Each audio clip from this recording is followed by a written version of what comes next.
Hello, my name is Sonali Chopra. Welcome to another episode of Around the World in 7 Days.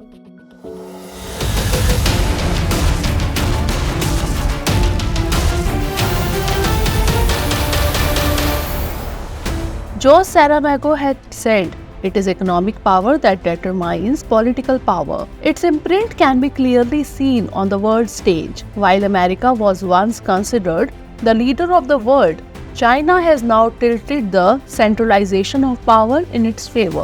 It has done this only because of its increasing economic strength. Today, it has the world's largest foreign exchange reserves. As of December 2022, China had about $3.19 trillion in foreign exchange reserves. This is about 29.42% of the world's foreign exchange reserves. At the same time, its reserves are 5 times more than that of India, whereas it is the second largest country in the world in terms of GDP size.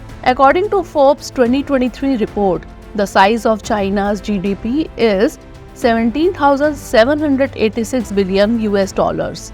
Not only this, according to OECD data for 2023, China is the third largest country in the world in attracting foreign direct investment. Besides, it is also the third largest debtor country of foreign direct investment. However, it has not acquired this strength all of a sudden, but is the result of many years of policy work. But where many of its counterpart countries could not achieve such progress, China has achieved this feat. How did it achieve such miraculous economic growth? What are the factors and policies due to which China became established as an economic superpower? While the USSR disintegrated into many small countries in the 1990s, how was China able to survive? We will find answers to all such questions in this episode. In fact, in the initial years of its independence from colonial power, China's condition was as poor as that of the other colonies. It was struggling with poverty and low economic condition. During this period, China adopted socialist ideology under the leadership of Mao Zedong. It considered the role of the state important for economic development and adopted a policy of investment in heavy industry and infrastructure development. After this, between 1958 and 1960, China started the Great Leap Forward for tackling industrial and agricultural problems. But the real economic revolution in China is considered to have started from the year 1978. At this time, the then president of China, Deng Xiaoping, started economic reforms. During this time, it implemented policies to transform China from the controlled economy of socialism to a free market system. Although this method of China was adopted by many countries, the name of Soviet Union can be taken prominently in this. However, this resulted in the dissolution of the Soviet Union rather than its growth as an economic superpower. In such a situation, this economic transformation of China cannot be seen only in the context of transformed ideology, but the successive efforts of Chinese leaders Mao Zedong, Deng Xiaoping, and Xi Jinping have a big role behind it. In fact, when China started economic reforms, its share in the world economy was only 1.8%. But within a period of just 40 years, China became the second largest economy in the world. China was successful in achieving this feat because, unlike the USSR, China started the process of gradual reform of its domestic economy. It did not leave the domestic economy completely at the mercy of the market.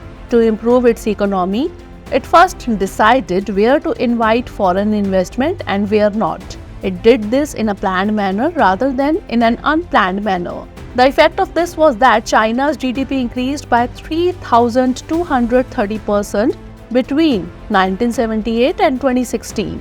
During this period, China's foreign trade also increased by 17,500%, and by 2015, China emerged as the world leader in foreign trade. China's charismatic progress is not limited to its growing trade, but during this period, China was also successful in bringing about 70 crore people above the poverty line. At the same time, about 38.5 crore of its population also joined the middle class. China was able to do all this because during this time, it had given the farmers the right to cultivate their own parcels of land. It opened the doors to foreign investment and attracted foreign companies, citing cheap labor and low rental cost. Not only this, China gave priority to economic development by establishing its diplomatic relations with America in the year 1979. Since China's growth was surprising to most people, a lot of research has been done on China's economic growth. One of these, Weber's research, put forward the fact that China was able to do all this because, despite being attracted towards capitalist tendencies, it trusted the invisible hands of the state instead of the invisible hands of Adam Smith's market. That is, China encouraged state-owned enterprises as well as private enterprises. This led to where private enterprises improved business practices and productivity for profit. At the same time, their progress also inspired state companies to increase their productivity. Along with this, China also emphasized on expanding small domestic industries. While this created employment, poverty and unemployment also reduced. In fact, its industrial activities in the early years were labor-intensive. This led to an increase in the capital stock per worker since the 1990s and Chinese workers becoming more skilled. This increased their standard of living. At the same time, agricultural reforms increased incomes, which led to increased savings and demand. All this together boosted China's economy. The effect of this was that China began to achieve rapid growth rates during the 1990s and joined the World Trade Organization in 2001. After joining the World Trade Organization, trade barriers and tariffs for China were reduced by other countries. While this increased the reach of Chinese goods, at the same time, due to the cheapness of the goods, its demand in other markets also started increasing. But all this did not become possible on its own. But to make it true, China also took many steps, such as to facilitate foreign trade.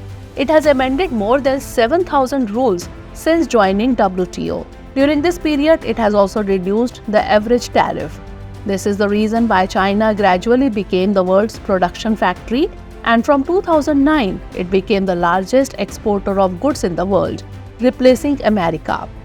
Xi Jinping, who became the president of China in 2013, took this economic development to new heights. Jinping improved relations with developing countries by weaving the fabric of strategic relations around economic ties. Firstly, this gave China access to the large market of these developing countries. Secondly, by investing there, China started exploiting their economic resources. It is also earning profits by increasing its investments there. Not only this, China's ambitious project, One Belt, One Road, is also not just a strategic bridge, but a web of its economic ambitions. With this, it intends to make its products easily accessible to the entire world. With this, its objective is to expand the trade scope to the whole world and connect Asia, Europe, and Africa with infrastructure and trade network. However, questions are also being raised on China's intentions regarding this. For example, when Sri Lanka failed to repay China's debt, China took its Hambantota port on a 99-year lease. In such a situation, many countries are suspicious about its plan. But it is said that economic power alone determines political power. In such a situation, no country is able to raise its voice openly against it, while developing countries are forced to join it for their capital needs. However, only time will tell what economic height this policy of China can take it. So that's all in today's episode. See you in the next episode. But before that, let's note down a question based on today's story. Enlist some of the reasons behind China's unparalleled economic growth. Also explain what India can learn from it.